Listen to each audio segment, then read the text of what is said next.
السلام عليكم ورحمة الله وبركاته. الحمد لله رب العالمين والعاقبة للمتقين ولا عدوان إلا على الظالمين. أشهد أن لا إله إلا الله وحده لا شريك له وأشهد أن محمدا عبده ورسوله. اللهم صل وسلم وبارك على محمد وعلى آله وأصحابه ومن تبعهم بإحسان إلى يوم الدين. قال رب اشرح لي صدري ويسر لي أمري واحلل عقدة من لساني يفقه قولي. اللهم فقهنا في الدين وعلمنا في التأويل. اللهم يسر ولا تعسر. اللهم انفعنا بما علمتنا وعلمنا ما ينفعنا وزدنا علما. سبحانك لا علم لنا إلا ما علمتنا إنك أنت العليم الحكيم. La hawla wa la quwwata illa billah. Amma ba'du, ya sehormati tuan pengurusi, tuan-tuan muslimin yang dirahmati Allah Subhanahu wa taala. Syukur pada Allah Subhanahu wa taala dapat kita bersama-sama pada tengah hari ini. Alhamdulillah kita berada di bulan, iaitu bulan Rajab. Kita doakan mudah-mudahan Allah Subhanahu wa taala sampaikan kita pada bulan, iaitu bulan Ramadan. Allahumma barik lana fi Rajabin wa Sya'ban wa ballighna Ramadan. Ya Allah, berikanlah keberkatan pada bulan Rajab dan Sya'ban, sampaikanlah kami pada bulan Ramadan. Hadirin dirahmati Allah Subhanahu wa taala, insya-Allah yang paling utamanya tuan-tuan ni dapat kita bertemu dengan Ramadan. Sama ada kes Covid tinggi ataupun sebaliknya, Ramadan tetap ada dan raya tu kedua dah tuan-tuan ya. Ni orang rumah tuan-tuan duk tanya, bang macam mana tahun ni raya? Ganti pun belum habis lagi tuan-tuan dah. Sibuk raya dah. Tuan-tuan yang dirahmati Allah Subhanahu wa taala, insya-Allah kita nak berkongsi pada tengah hari ini berkenaan dengan keutamaan solat. Kita nak bicarakan solat ni, di antaranya disebutkan oleh Allah Subhanahu wa taala dalam Al-Quran, di antaranya dalam suratul Ankabut surah yang ke-29 ayat 45. Allah Subhanahu wa taala berfirman, innas salata tanha 'anil fahsya'i wal munkar. Sesungguhnya solat itu mencegah dari perbuatan keji dan mungkar. Hadirin dirahmati Allah, sembahyang itu sendiri menjadi kepada kita benteng penghalang untuk kita buat dua perkara. Pertamanya perbuatan keji, yang keduanya maksiatlah mungkar, kemungkaran, dosa-dosa. Ya, keji ni tidaklah sehinggakan, ialah perbuatan yang tidak senonoh, tidak elok dipandang oleh masyarakat.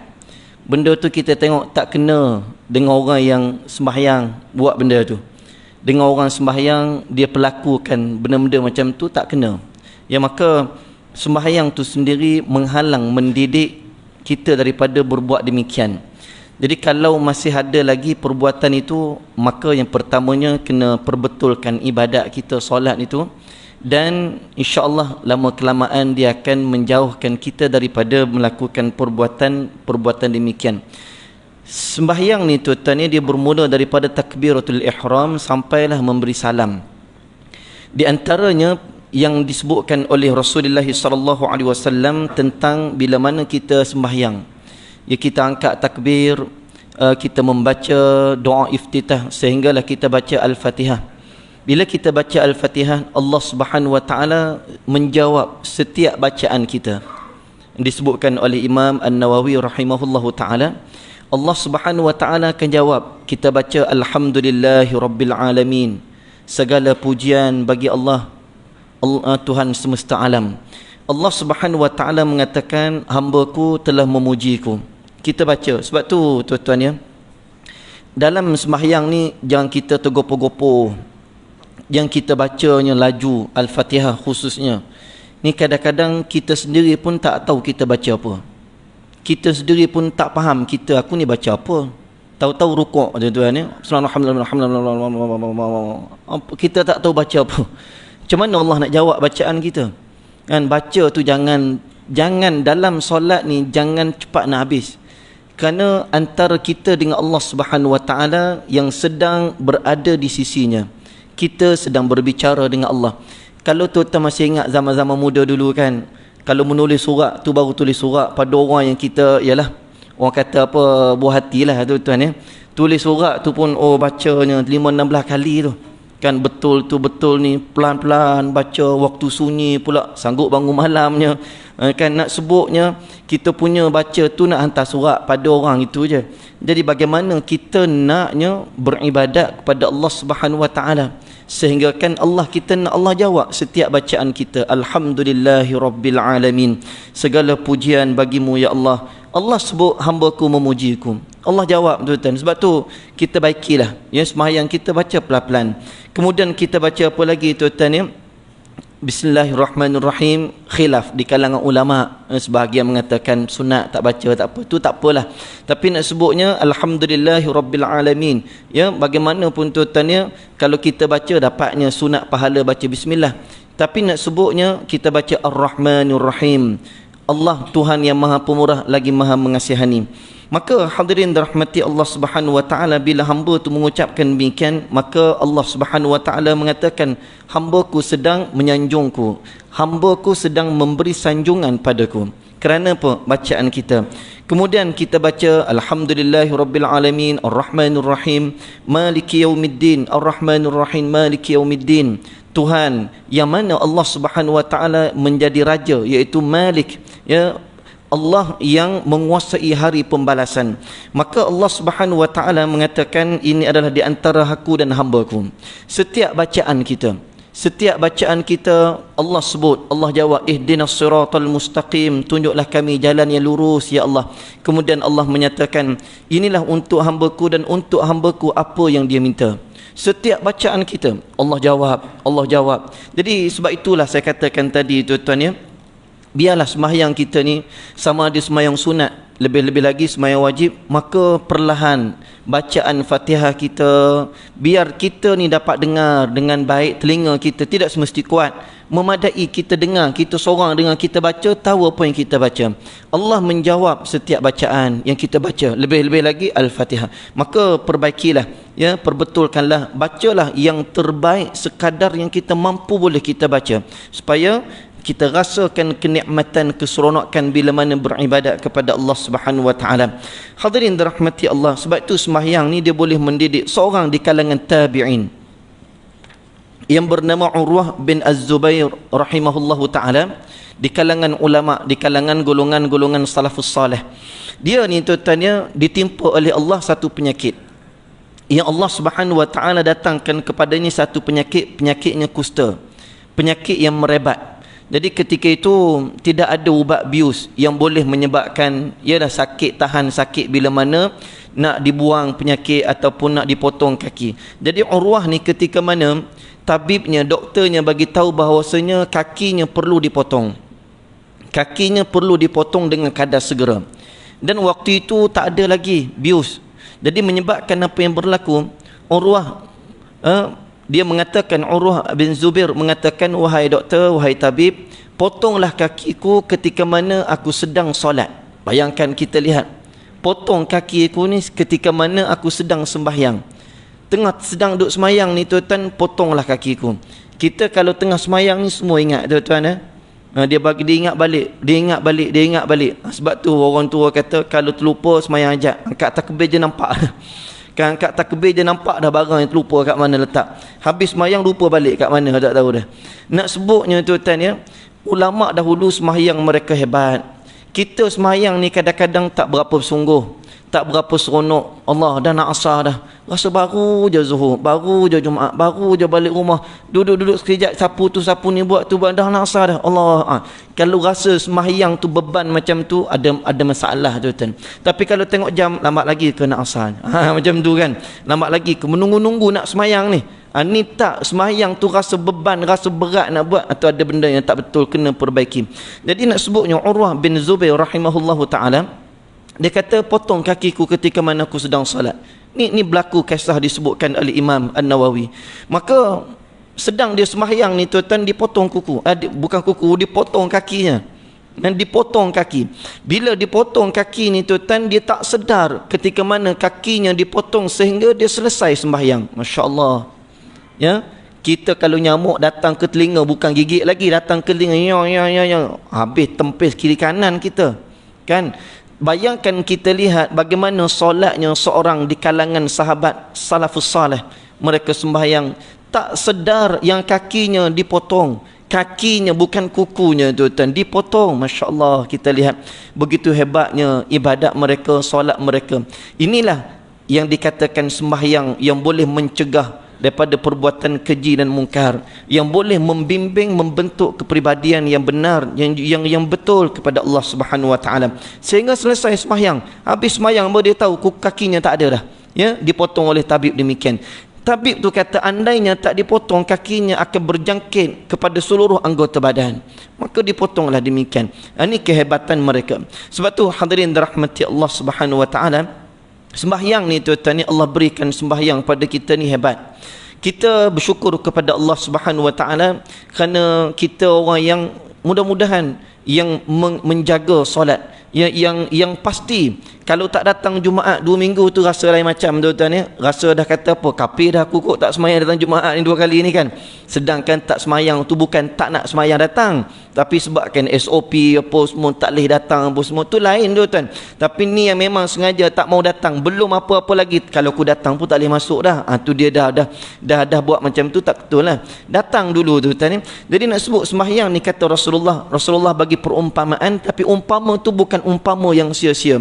Rasulullah sebut daripada an Abi Hurairah radhiyallahu anhu qala sami'tu Rasulullah sallallahu alaihi wasallam yaqul ara'aytum law anna nahran bi babi ahadikum yaghtasilu minhu kulla yawmin 5 marrat hal yabqa min daranihi shay' qalu bala qalu la yabqa min daranihi shay' qala fadhalika mithlu as-salawatil 5 yamhu Allahu bihinna al-khataaya muttafaqun alaih. Rasulullah sebut tuan ya, daripada Abu Hurairah radhiyallahu anhu, sami'tu Rasulullah, aku dengar Rasulullah sallallahu alaihi wasallam berkata, katanya sabda Rasulullah, ara'aitum, kata baginda, bagaimana pendapat kamu? Apa pendapat kamu, kata Rasulullah, apa pendapat kamu jika di depan pintu rumah salah seorang di antara kamu, depan rumah kita ni, depan pintu rumah kita ni mengalir air sungai yang jernih, cantik je sungainya tu, mengalir depan rumah kita, mengalir air sungai ni tuan, yang kemudiannya di sungai itu juga kita membersihkan diri kita 5 marat, 5 kali sehari, kita mandi 5 kali sehari.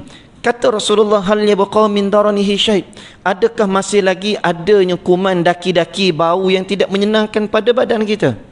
Kalau 5 kali sehari mandi itu ada lagi tak baunya yang tak seronok, bau yang tak menyenangkan, daki-daki yang ada pada kulit kita? Tak ada dah. Kenapa? Kerana kita membersihkan 5 kali sehari, 5 kali sehari.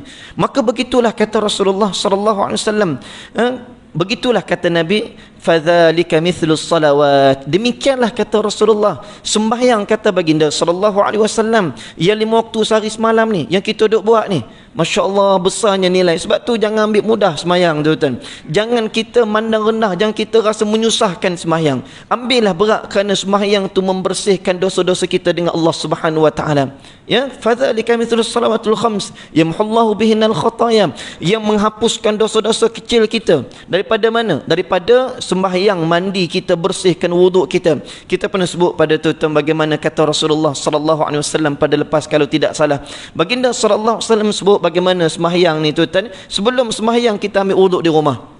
Kan tuan-tuan yang ambil wuduk di rumah, bayangkan kita lihat hadirin dirahmati Allah Subhanahu wa taala, man tatahhara fi baitihi, dalam satu hadis disebutkan oleh Imam Muslim, sesiapa yang menyucikan, membersihkan dirinya, man tatahhara fi baitihi, siapa yang membersihkan dirinya di rumah dia, thumma masya ila baitin min buyutillah, kemudian dia berjalan kaki. Tuan-tuan yang dekat-dekat duduk rumah ni kan, jalan kaki, jangan naik motor kereta, lebih afdal tuan-tuan. Jalan kaki, lagipun kita parking tak cukup kan, mana ke jalan kaki yang tak jauh-jauh ni jalan kaki. Tapi kalau saya jalan kaki tak sampai lagi lah tuan-tuan masa ni.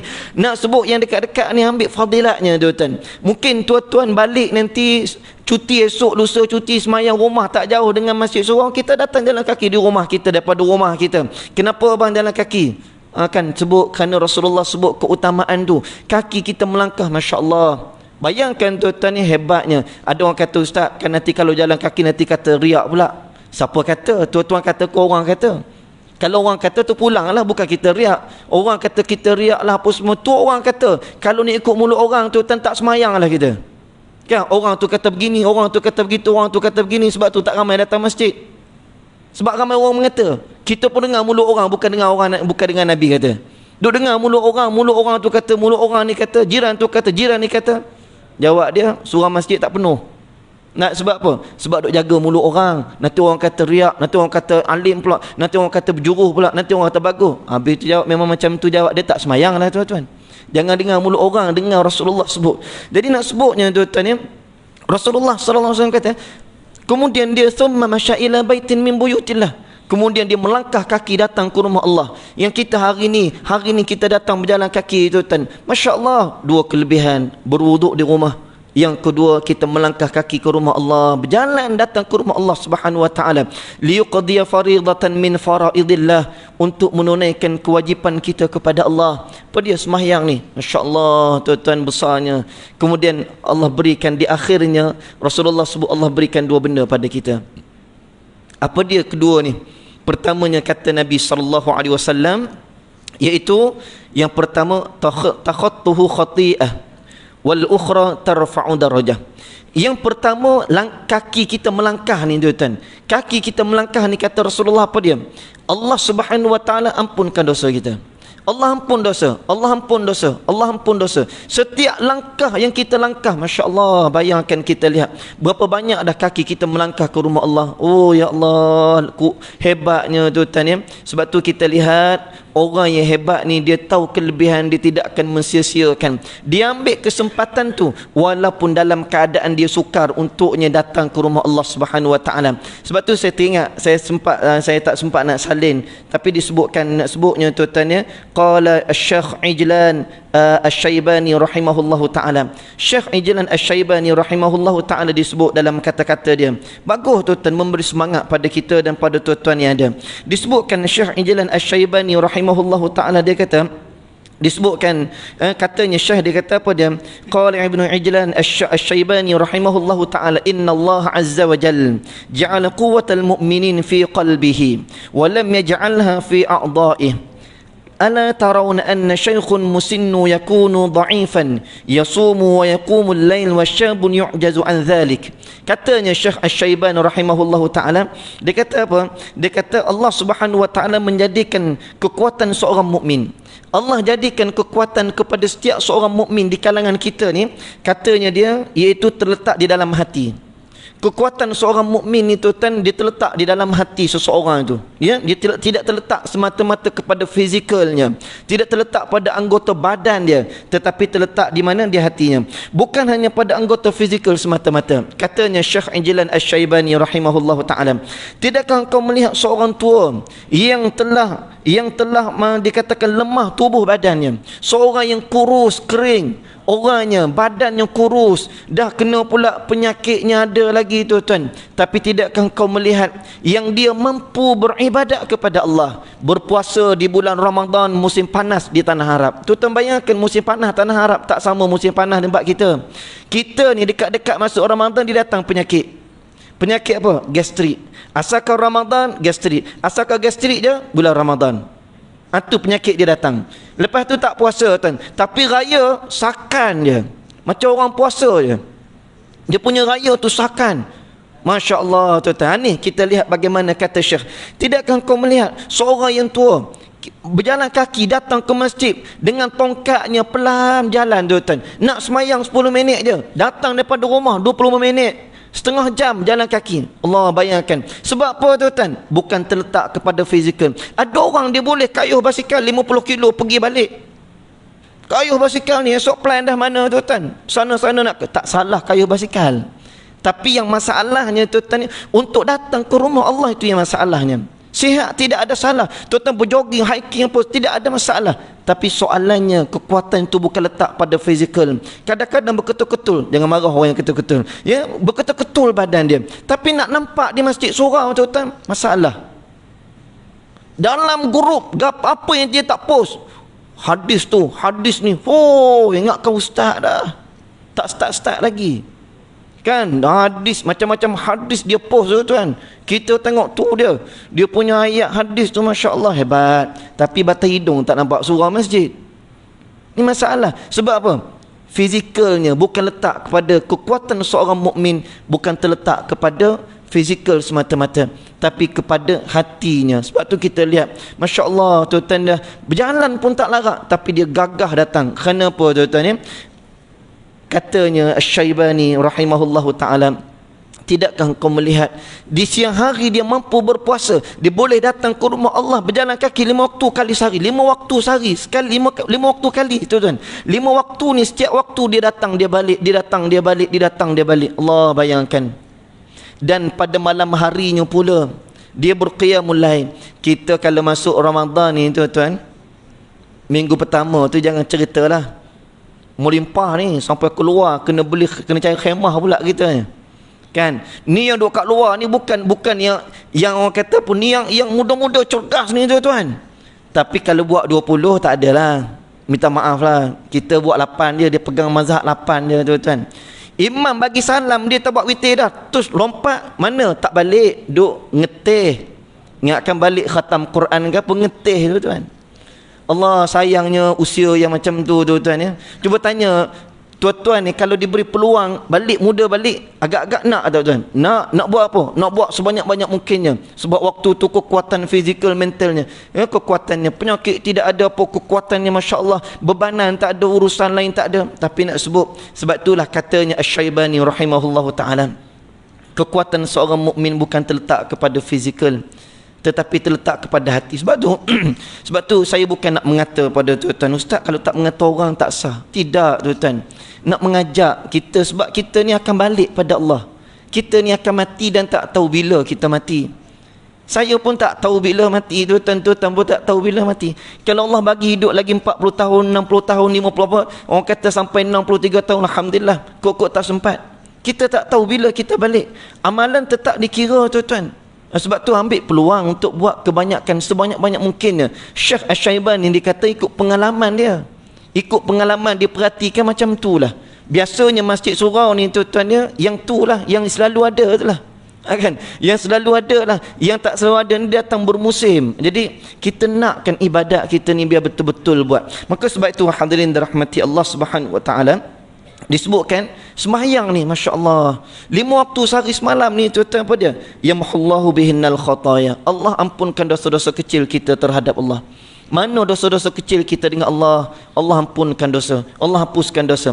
Sebab tu ada orang buat dosa, ada orang buat maksiat pada Allah, walaupun dia sembahyang dia buat maksiat. Ni berlaku pada di zaman Rasulullah sallallahu alaihi wasallam. Disebutkan Abdullah bin Mas'ud an Ibnu Mas'ud radhiyallahu anhum, anna rajulan asaba min imra'atin qublah. Ni seorang laki-laki ni dia kata, fa atan nabiy sallallahu alaihi wasallam fa akhbarahu fa anzalallahu ta'ala wa aqimis salata tarafayn nahari wa zulfan minal layli innal hasanati yudhhibna as-sayyi'at. Fa qala ar-rajul ali hadha qala li jami' ummati kullihim, muttafaqun alaih. Kata Abdullah bin Mas'ud ni, dia kata ada seorang laki-laki di zaman Rasulullah, orang muda. Biasalah orang muda ni tuan-tuan ya, dia punya ialah keinginan dia besar kan.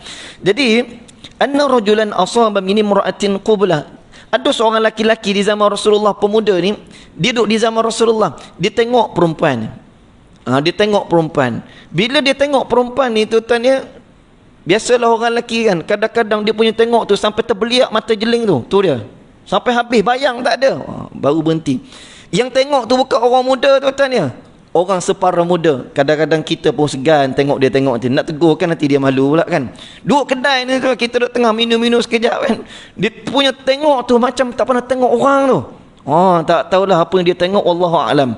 Nak sebutnya seorang pemuda ni, dia tengok perempuan tu, dia tengok, lepas tu dia pergi pada perempuan tu. Dia pergi, dia cium perempuan tu. Berani betul kan? Jangan duk buat macam tu kan. Dia pergi, dia cium perempuan tu. Bila dia cium perempuan tu, terus dia pergi cari Rasulullah. Sebab dia tahu dia buat salah. Dia pergi cepat-cepat. Lepas dia cium tu, dia pergi cari Rasulullah sallallahu alaihi wasallam. Dia tak nak orang lain cerita pada Rasulullah, biar dia sendiri pergi cerita Rasulullah. Dia pergi, dia kata, ya Rasulullah, sesungguhnya aku telah buat perkara yang tak elok. Aku telah pergi cium seorang perempuan. Bukan perempuan tu suka sama suka tak, walaupun suka sama suka pun berdosa tuan-tuan, sebab tak halal. Hari ni kita lihat banyak masalah. Kadang-kadang masih sekolah lagi tuan-tuan, di sekolah. Masya Allah, kadang-kadang kena kenalan saya, cikgu-cikgu kena kenalan ustaz-ustaz, kena kenalan saya. Dia kata Allah, kadang-kadang budak-budak sekarang ni dah tak boleh nak rotan, tak boleh tegur, celek mata pun tak boleh, dicelek balik tu kan. Kita celek, dicelek balik kat kita. Tu dia. Bayangkan, susah dia kata hari ni. Kadang-kadang Allah, telefon tu jangan ceritalah tuan-tuan. Tengok benda-benda yang tak berapa, bukan tak berapa, tak senonoh. Kadang-kadang ya Allah nak sebutnya, bayangkan tuan-tuan, hari ni Masya Allah, kalau ada umur-umur macam tu tuan-tuan, yang kadang-kadang 5-16 tahun, kadang-kadang kalau sampai anak tuan-tuan ni tak balik rumah, kerja rajin, dia kerja part time, tak balik rumah, tidur mana, telefon tak jawab. Cari-carilah tuan-tuan, kalau tahu dia ada seorang lagi peneman dia tu, nikahkan cepat-cepatlah. Jangan duduk pening-pening tuan-tuan. Lagi pening, saya ramai jemaah-jemaah ni bukan nak cerita buruk dah. Dia kata, ustaz, malu dia kata. Apa dia? Dia kata di antara batasan anak perempuan dia dengan lelaki ni, di antara mereka berdua grill. Grill je tuan-tuan.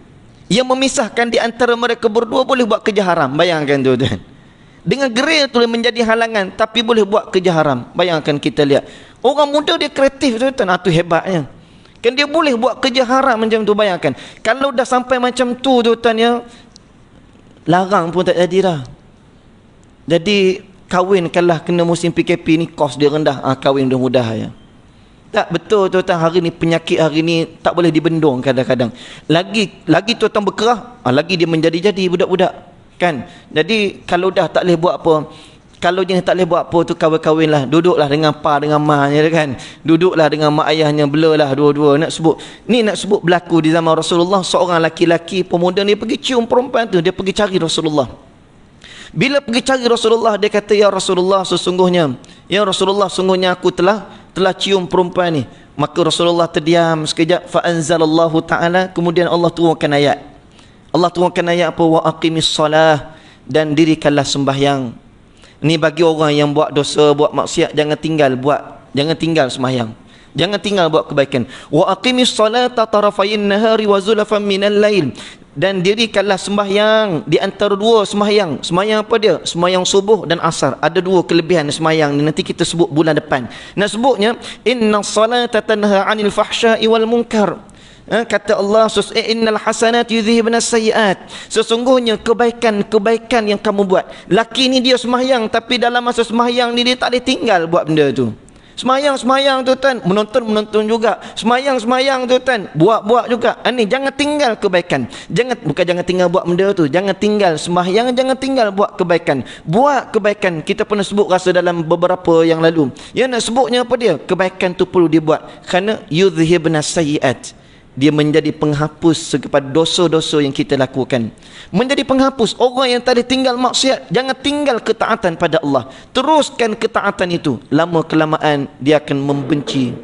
Wallahu alam. Kita jumpa lagi pada akan datang. Billahi taufiq wal hidayah. Assalamualaikum warahmatullahi wabarakatuh.